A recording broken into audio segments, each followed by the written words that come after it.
From Paul Craig Roberts' website. Vladimir Putin, caricature, image by Don Quixote, permission details, DMCA. The upcoming Trump-Putin summit is hampered by the crazed portrait of Russia painted by prostitutes. Jonathan Chait, Amy Knight, Max Bergman, Yaroslav Trofimov, Roger Cohen, and the rest of the conscious are de facto CIA assets that comprise the Western prostitute media have turned Putin into a superhuman who controls election outcomes throughout the West, murders people without rhyme or reason, and has President Trump under his thumb doing Putin's bidding. Who could imagine a more extreme conspiracy theory? Jonathan Chait in New York Magazine writes that the dark crevices of the Russia scandal run deep, so deep that it would be dangerous not to consider the possibility that the summit is less a negotiation between two heads of state than a meeting between a Russian intelligence asset and his handler. So here is Chait, who brands truth-tellers, conspiracy theorists, coming up with the greatest conspiracy theory of our time, that President Trump has been a Kremlin asset since 1987.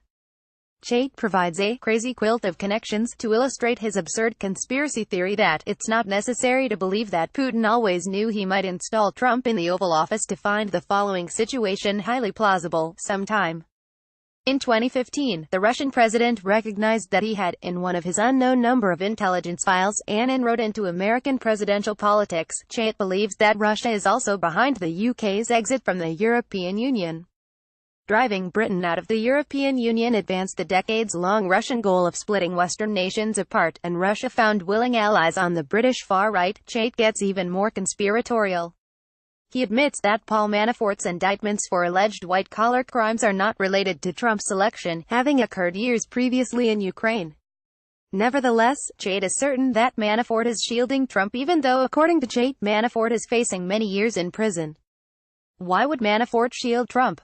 Chait's answer: one way to make sense of his behavior is the possibility that Manafort is keeping his mouth shut because he's afraid of being killed.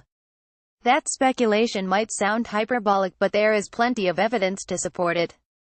In February, a video appeared on YouTube showing Manafort's patron Deripaska on his yacht with a Belarusian escort named Anastasia Vashukovich. Chait's article is long and heavily weighted with innuendo.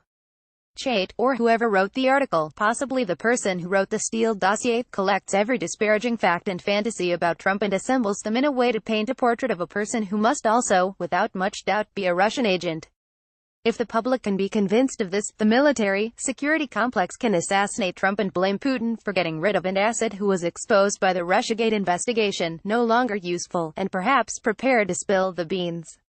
Another conspiracy theorist, Amy Knight, writes that the real question is, where does the Russian criminal state end and the criminal underworld begin, and how do they work together in what amounts to a new murder incorporated? Yaroslav Trofimov tells us in the Wall Street Journal, July 7, that Putin maps out his own empire to replace the lost Soviet one. In the Washington Post, Max Bergman tells us that Trump is going to sell out NATO in Helsinki. This line leads to the supposition that Putin is using Trump to unleash the Russian military on Europe. Many conspiracy theorists have come together on the view that first the Baltic states will be invaded and then Putin will move on to Germany and the rest of Europe. The New York Times' Roger Cohen even pulls Marine Le Pen into the plot, which widens to include ethnically cleansing the West of the refugees from Washington's wars.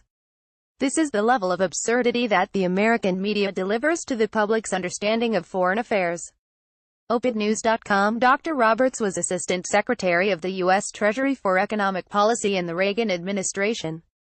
He was Associate Editor and columnist with The Wall Street Journal, columnist for Businessweek and the Scripps Howard News Service.